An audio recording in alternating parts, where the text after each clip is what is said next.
오늘 여러분과 함께 화목하게 하는 직분이란 제목으로 말씀 함께 나누겠습니다. 여러분, 사람 사이의 관계를 인간관계라고 얘기합니다. 한번 묻고 싶은데요, 여러분, 인간관계가 쉬우십니까? 어려우십니까? 자, 쉬운 분들은 고개를 한번 끄덕여 주시기 바랍니다. 인간관계 참 쉽다, 세상에 이렇게 쉬운 게 없다, 어렵다. 여러분, 묻고 싶습니다. 아무것도 하지 않고 아무 노력도 기울이지 않는데 좋아지는 인간관계가 있습니까? 있을까요? 없을까요? 없습니다. 제가 얼마 전에 가족이란 단어의 한자의 의미를 한번 찾아봤거든요. 이 가자는 한자인데 이 집을 의미합니다. 이런 집, 외적인 물리적인 집을 의미하죠. 족은 뭐냐면 혈연관계를 의미해요. 혈연관계. 그러니까 가족은 뭡니까? 혈연관계로 맺어진 사람들이 한 집에 사는 걸 뭐라고 의미합니까? 가족이라고 해요. 여러분, 혈연관계 때문에 우리가 때때로 실수할 수 있습니다. 뭐냐면 내 피부치, 내 혈연관계니까 이 사람들은 결코 나를 배신하지 않을 거야, 내가 어떻게 행동하고 어떻게 말해도 이 사람들은 떠나지 않을 거야, 날 배반하지 않을 거야, 내 곁에 있을 거라고 생각해서 때때로 함부로 대할 때가 있습니다. 가볍게 여길 때가 있어요. 여러분, 가족이라고 해서 친해집니까? 아니요, 그렇지 않아요. 그렇지 않습니다. 가족 관계도 노력해야 합니다. 노력하지 않으면 반드시 그 안에 뭐가 발생하냐면 갈등이 발생합니다. 사람 관계 쉬운 게 아니죠. 피로 맺어진 사람들일지라도 노력하지 않으면 그 속에는 갈등이 발생할 수밖에 없다는 것이죠. 여러분, 그래서 인간관계는요, 결코 쉽지 않습니다. 쉽지 않아요. 분명히 노력해야 합니다. 애를 써야 하죠. 여러분, 사회 많은 곳에서 인간관계 때문에 발생하는 많은 갈등들이 사실 있습니다. 층간소음 문제 어떠십니까? 층간소음 때문에 갈등이 증폭되고 깊어지면 사람을 죽기까지 합니다. 사회 볼까요? 양극화의 문제, 그렇죠? 가진 데는 더 가지게 되고 못 가진 데는 더 못 가지게 되는 그런 빈익빈 부익부의 문제가 얼마나 심각합니까? 더군다나 계층과 사회 간의 갈등의 문제가 얼마나 큽니까? 정치적으로는 보수와 진보의 극렬한 대립이 얼마나 심각합니까? 너무나 큰 문제죠.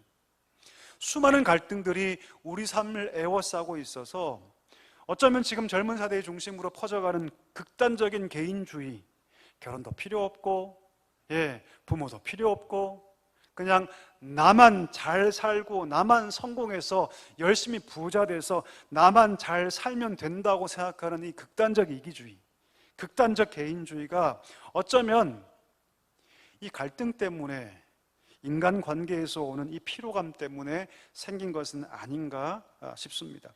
여러분, 우리 인간이라는 존재는요, 원래 혼자 있으면 됩니까? 안 됩니까? 안 돼요. 하나님께서 우리를 지으실 때 그런 존재로 지으신 게 아니죠. 하나님은요, 관계적인 존재입니다. 삼위일체라고 얘기하죠. 하나님은 성부, 성자, 성령이 관계적으로 하나 된 존재입니다. 그리고 우리를 지으실 때 하나님의 성품을 우리의 인간 속에 담으셨어요. 그래서 여러분, 인간은 절대로 혼자 살 수 없습니다. 그런데 오늘날을 바라보면 우리 인간들은 마치 고립된 섬처럼, 한 가족이라 할지라도 마치 고립된 섬처럼 그렇게 살아가는 것 같습니다. 1인 가구 비율이 벌써 48%, 50%에 육박하고 있죠.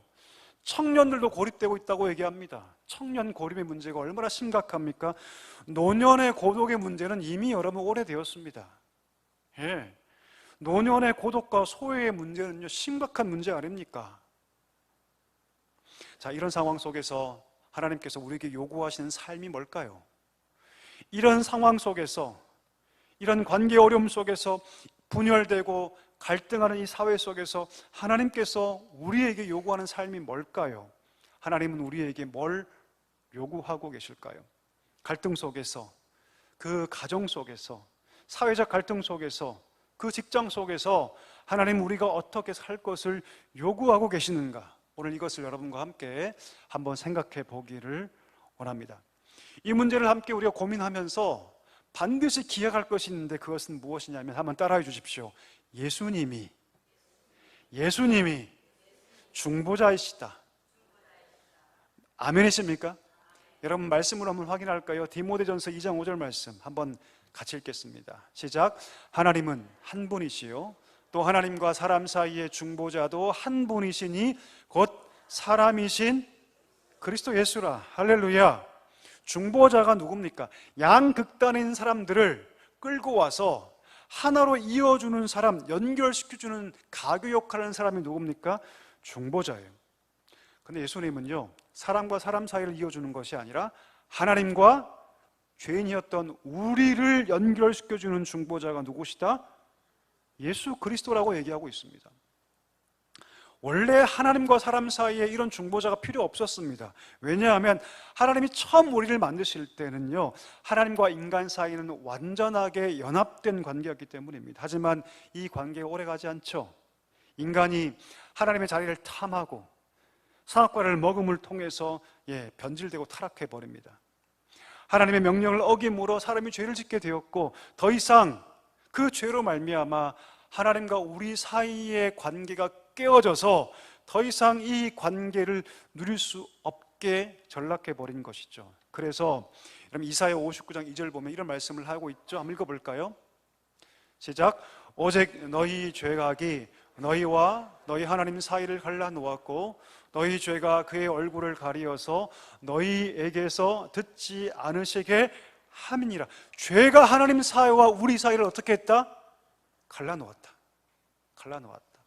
여러분 부부 관계가 하나 있을 때, 하나 되었을 때 얼마나 좋습니까? 근데 그 안에 서로가 서로에게 원하지 않는 것들을 하기 시작하면 그게 서로에게서 죄가 되죠. 그렇죠? 허물이 되고 서로가 서로에게 원하지 않는 것들을 하게 되면 관계가 여러분 깨어지기 시작합니다.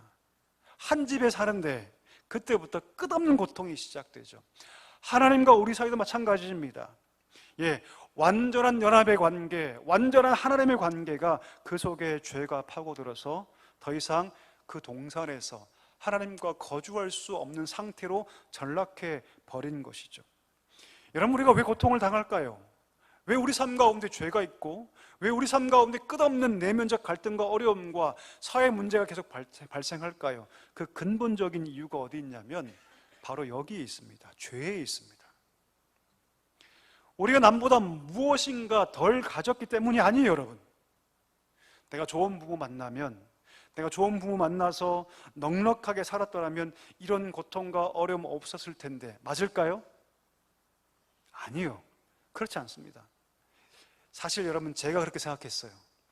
어릴 때 저는요, 우리가 잘 살았더라면, 우리 부모님이 배운 분이셨다면, 우리 부모님이 돈이 많은 부자였다면 내가 이렇게 어려움 당하지 않았을 텐데, 친구하고 싸우지 않았을 텐데, 이런 어려움과 고난 없었을 텐데라고 생각했어요. 그런데 제가 나중에 커서 보니까 그게 아니에요, 사실 여러분. 그게 아닙니다.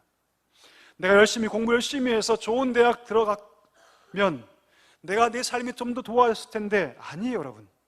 진짜 고통의 문제의 근원은요, 거기 있지 않습니다. 돈에 있지 않고요, 환경에 있지 않고요, 내 상황과 여건에 있지 않습니다. 여러분 제가 많이 신방해 봤잖아요. 신방해 보니까요, 많이 가진 사람도 고통이 있습니다. 많이 배운 분들도 고난이 있어요. 우리가 모를 뿐이에요. 우리가 돈 많으면 고난이 없겠지, 잘 살겠지. 아니요, 여러분. 제가 신방해 보니까요, 많이 가진 사람도 고통이 있고 많이 배운 사람도 그 마음 가운데 깊은 근심과 걱정과 고난이 있다는 것을 제가 알게 되었습니다. 여러분 세상에 고통과 고난에 예외가 있는 사람 아무도 없습니다. 아무도 없어요. 왜냐하면 고통과 불행의 원인이 환경에서 오는 것이 아니라 어디서 오냐면 죄로부터 오기 때문이에요. 우리가 하나님과 멀어져 있기 때문입니다. 모든 불행의 시작은요, 바로 거기 있습니다. 바꿔 말하면 우리가 죄의 문제를 해결하지 못하면, 우리가 하나님께 가까이 가지 못하면 이 고통의 문제는 계속 반복된다는 것이죠. 만약 우리가 엉뚱한 곳에서 우리의 불행과 고난의 원인을 찾는다면 진단을 잘못하고 있는 거예요.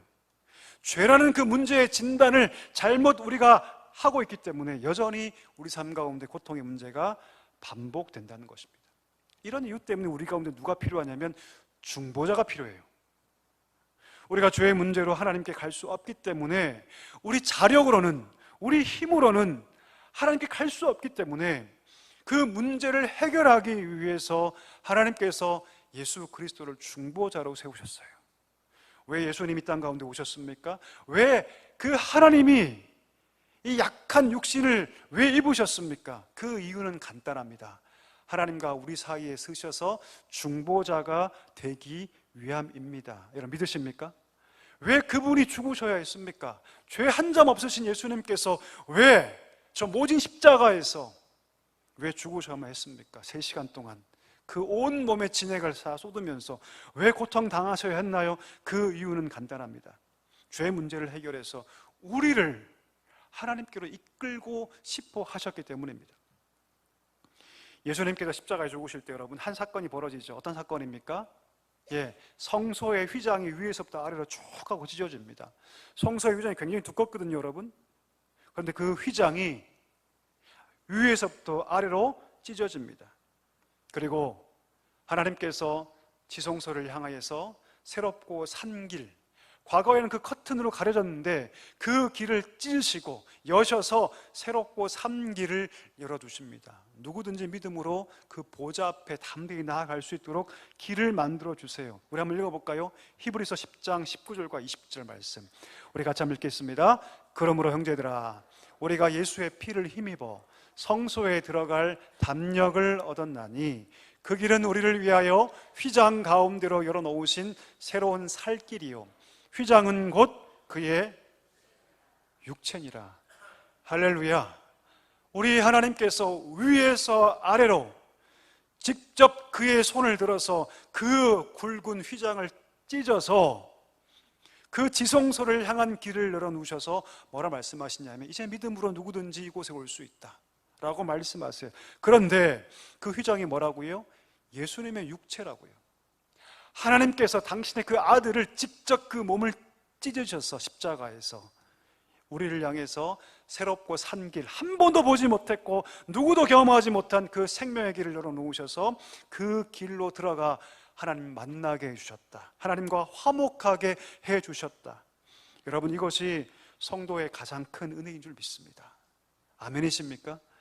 어떤 물질보다 건강보다 성공과 부여보다 가장 큰 은혜가 무엇입니까? 하나님 앞에서 우리가 그 지성소에 들어가서 하나님과 함께 화목한 자가 되는 것, 이것이 여러분 가장 큰 은혜인 줄 믿습니다. 그런데 여러분 이것을 기억해야 합니다. 하나님은요 화목하게 된 우리에게 한 가지 위대한 직분을 주십니다. 그 직분이 무엇입니까? 바로 오늘 설교의 제목인 화목하게 하는 직분이에요.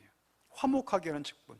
다시 말하면 우리 예수님께서 하신 그대로 우리가 그 화목을 경험했다면 우리가 세상에 나아가서 뭐하라? 화목하게 하는 직분을 감당하라. 우리 말씀 읽어볼까요? 고린도후서 5장 18절 말씀, 오늘 핵심 구절인데요 우리가 같이 한번 읽어보겠습니다. 시작. 모든 것이 하나님께로부터 났으며 그가 그리스도로 말미암아 우리를 자기와 화목하게 하시고 또 우리에게 화목하게 하는 직분을 주셨습니다. 아멘. 뭐라고 말씀합니까? 예수님처럼 화목하게 하는 직분을 주셨다. 여러분 우리가 예수님 될 수 있나요? 아니요. 우린 예수님 될 수 없습니다. 여기서 말하는 화목의 직분은요 십자가에 죽어야 한다 그런 의미가 아니에요. 여러분 하나님께서 주신 이 화목의 의미는, 이 직분의 의미는 예수님께서 이루신 그 화목을 뭐하는 거? 전하는 거. 한번 따라 하실까요? 화목을 전하는 거. 화목을 전하는 거. 이것이 우리의 직분입니다. 말로만 전하는 것이 아니라 삶을 통해 전하는 것입니다. 여러분 한번 물어볼까요? 지금 세상 사람들이 여러분 말로 전하면 듣습니까? 들을까요? 안 들을까요? 제가 얼마 전에 지하철 탔는데 여러분 젊은 청년 한 명이 막 복음을 전하더라고요. 큰 소리로. 제가 그 복음 메시지를 잘 들어봤어요. 잘 전하더라고요. 자, 그러면 그 말을 앉은 사람들이 잘 들었을까 안 들었을까요? 들었을까 안 들었을까요? 제 표정을 다 봤어요. 다 얼굴 찌푸리고 있어요. 다 틀릴만 하는 것이 아니죠. 바른 복음을 전하고 있어요. 그런데 듣는 모든 사람들이 그 자체 상황만으로 힘든 거예요. 싫은 거죠.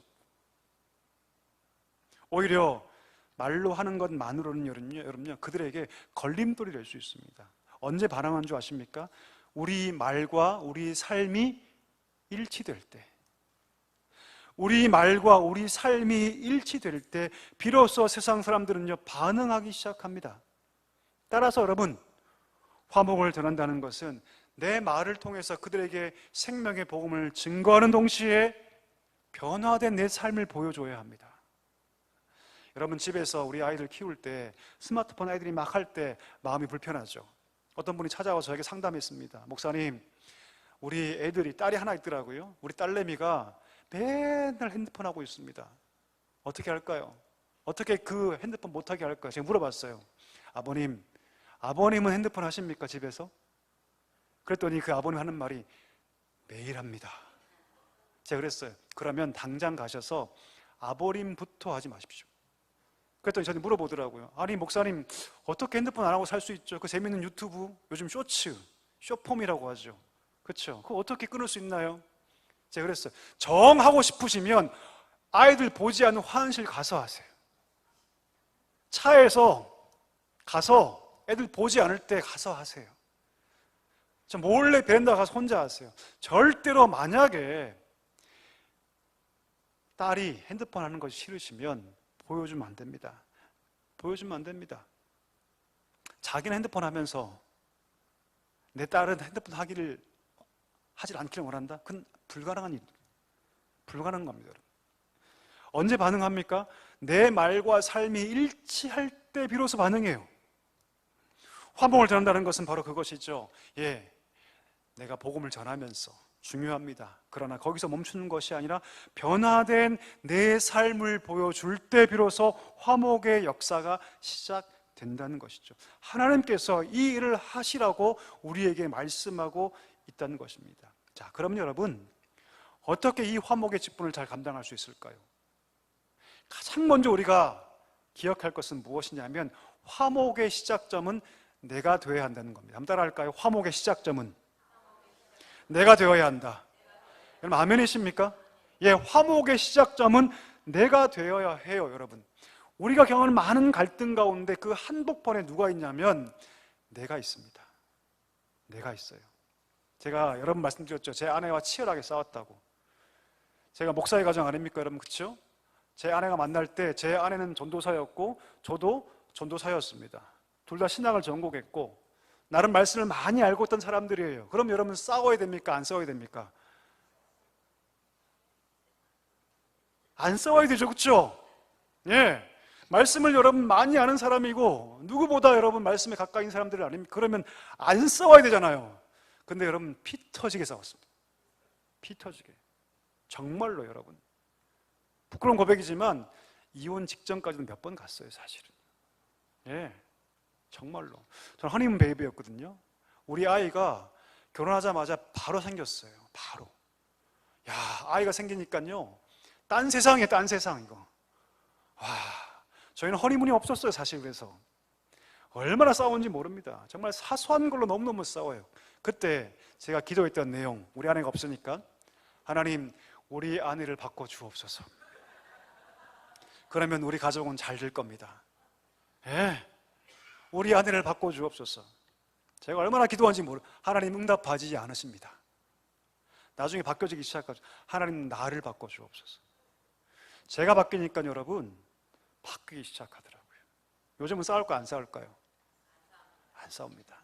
1년 가도 안 싸워요. 한 번도 안 싸웁니다. 한 번도 안 싸워요. 자신 있게 말씀드릴 수 있습니다. 한 번도 안 싸웁니다. 여러분, 모든 갈등과 문제 한복판에 내가 있는데 그 한복판에 내가 있다는 사실을 우리가 인정하기 싫어하죠.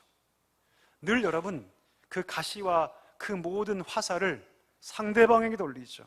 모든 문제의 원인을 내가 아니라고 여깁니다.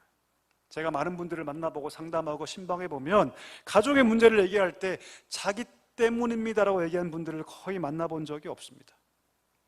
내가 바뀌면 가족이 바뀌는데 그것을 알지 못해요. 그것을 인정하고 싶어 하지 않습니다. 내 자존심과 명예가 허락하지 않죠. 인정하고 싶지 않지만 우리가 이런 모습을 가지고 있습니다.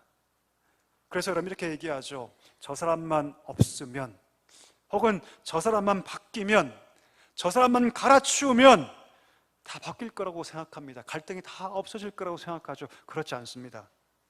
그 갈등은 또다시 시작됩니다. 왜냐하면 그 사람이 문제가 아니라 근본적으로 내가 문제이기 때문이죠. 내가 바뀌지 않으면 갈등의 문제는 여러분 반복됩니다. 절대로 화목해하는 직분을 감당할 수 없게 된다는 거죠. 그러면 여러분 이 문제 어떻게 해결할 수 있을까요? 성경은 그 답을 분명하게 얘기합니다. 뭐라고 얘기하냐면 네 인생의 보좌에 네가 내려오고 누가 올라가야 된다? 누가 올라가야 된다? 하나님이 올라가야 된다. 하나님이 올라가야 된다. 내 인생의 자리에 그 보좌에 내가 앉아 있으니까 내가 보고 싶은 대로 보는 거예요, 여러분. 내가 판단하고 싶은 대로 판단하는 겁니다. 그런데 인생의 보좌에 하나님이 올라가시면 내가 보고 싶은 대로 보지 않고 하나님의 관점으로 보고 하나님의 관점으로 그 사람을 판단합니다. 우리 학교 다닐 때 이 종이로 안경 만들고 셀로판지를 이렇게 붙이죠. 해보셨습니까? 빨간색 셀로판지를 붙이면 세상이 어떻게 보입니까? 빨갛게 보입니다. 저 푸른 하늘도 빨갛게 보이고요, 물도 빨간 물이고요, 사람도 다 빨갛습니다. 우리 힘으로는 결코 이 안경 벗을 수 없습니다. 그러나 우리가 그 인생의 보좌에 내려와서 하나님을 그 보좌에 앉혀드릴 때 하나님처럼 보게 되고요, 하나님처럼 생각할 수 있게 됩니다. 내 인생의 주인이 바뀐다는 것은 이제 하나님의 눈으로 나를 보고, 하나님 눈으로 내 아내를 보고, 하나님 눈으로 내 남편을 보고, 하나님 눈으로 교회를 바라보고, 하나님 눈으로 세상을 본다는 뜻입니다. 여러분 생각해 볼까요? 하나님 우리를 바라보실 때 어떤 안경으로 보실까요? 어떤 안경이냐면 예수님이라는 안경으로 보십니다. 그냥 보지 않으시고 예수님이라는 안경을 통해서 우리를 바라보세요. 예수님이라는 안경, 다시 말하면 심판받아 마땅하지만 우리가 우리의 죄로 말미암아 멸망당해 마땅하지만 우리 하나님께서 우리를 바라보실 때 예수님이라는 안경을 끼고 바라보시고 우리를 멸망의 대상으로 바라보는 것이 아니라, 심판의 존재로 바라보는 것이 아니라 어떻게 바라보신다고요? 사랑의 대상으로, 용서의 대상으로 우리를 바라보신 줄 믿습니다. 그럼 이 은혜가 우리 가운데 있어요. 우리가 이런 은혜를 받고 있다면 우리 이웃도, 우리 가족도, 우리 믿음의 성도들도 심판의 대상, 미움의 대상, 정죄의 대상이 아니라 우리 하나님께서 우리를 바라보듯이 그들도 그렇게 볼 수 있어야 할 줄 믿습니다. 어떤 분이 이렇게 말씀할 수 있어요. 목사님 너무 그렇게 살면 바보 되는 거 아닙니까? 바보 취급당하는 거 아닙니까? 그렇게 살면 내가 피해자가 되는 거 아닙니까? 아니 그렇게 살면 결국 마지막 남는 게 과연 뭡니까? 아무것도 남지 않지 않습니까? 라고 얘기할 수 있습니다. 실제로 우리 예수님도 모든 사람들을 사랑해 주시고 품어주시고 용서하셨지만 결국 예수님은 수치를 당하셨고 모욕을 당하셨고 결국 그들은 예수님 십자가에 못 박아 죽였습니다. 모든 제자들은 다 배신하고 떠나버리죠. 자, 한번 생각해 볼까요? 그러면 예수님도 자기의 삶을 패배의 삶이라고 생각하실까요? 우리 예수님도 그래, 내 인생은 패배 인생이야. 내가 저들을 품어주었더니 사랑해 주었더니 나를 이렇게 비참하게 만들었구나. 내 인생은 패배자의 인생이라고 우리 예수님 생각할까요? 아닙니다. 우리 예수님 뭐라 말씀하시냐면 십자가는 뭐다? 영광이다라고 말씀하세요. 십자가는 영광이다. 내가 받은 저 수욕과 모욕과 수치, 이 멸시 다 내 영광이다 말씀하세요. 왜 영광이 될까요? 예, 그것은 하나님의 뜻이었기 때문입니다. 내 자신을 자기 주인으로 여기지 않고 하나님께 맡겨서 하나님 뜻에 순종했기 때문에 예수님 뭐라 말씀하십니까? 십자가는 영광이다. 여러분, 우리가 하나님 뜻대로 다른 사람을 용서하고 사랑하다가 이용당할 수 있어요. 업신 여길 수 있습니다. 그러나 그것은 실패가 아니라 뭡니까? 영광인 줄 믿습니다. 아멘이십니까? 왜요? 하나님의 뜻이기 때문입니다. 우리가 하나님 뜻에 순종하기 때문이죠. 하나님을 주인 삼고 그들의 삶을 바라보며 용서하고 품을 때 때로 내가 불이익을 당할 수 있겠지만 그러나 그것은 하나님의 뜻이기에 결국 마지막에는 그 삶은 영광으로 끝나게 되기 때문입니다. 여러분, 예수님의 십자가가 죽음으로만 끝났나요? 아니죠. 우리 하나님은 그를 살리셔서 가장 지극히 높여주셨습니다. 마찬가지죠. 우리가 그런 삶을 살 때 이 땅에서는 때로 모욕을 당할 수도 있고요, 때로 천대받을 수 있습니다. 이 땅을 살면서 때로 우리가 피해를 볼 수 있습니다. 그러나 우리가 주 앞에 서는 그날 분명히 하나님께서는 우리에게 칭찬하실 것입니다. 너 잘했다. 너 잘했다. 너의 가정 가운데 끊임없는 갈등이 있었는데 네가 화목의 직분을 감당해서 너의 가정이 살았다. 네가 섬기는 교회 안에 수많은 갈등과 아픔이 있었는데 네가 교회 안에서 그 화목의 직분을 감당해서 교회가 살았구나. 분명히 우리 하나님께서 우리 인생을 분명히 칭찬할 줄 믿습니다. 말씀을 정리하기를 원하는데 여러분, 이 세상 속에서 하나님 우리에게 화목의 직분을 감당하라고 말씀하십니다. 이 화목의 직분 잘 감당하기를 간절히 소망합니다. 그러기 위해서 첫 번째, 우리 인생의 보좌에 우리가 내려와야 합니다. 그리고 우리 주님이 그 자리에 앉으셔야 합니다. 그럴 때 여러분 변화가 시작됩니다. 나로부터 시작된 그 변화가 우리 가정으로 번지고 우리 교회로 번지고 세상으로 번져서 나로부터 시작된 변화가 우리 삶 가운데 나타나게 될 줄 믿습니다. 우리 바라기는 이 은혜가 우리 모든 성도들에게 충만하게 있기를 간절히 축복합니다.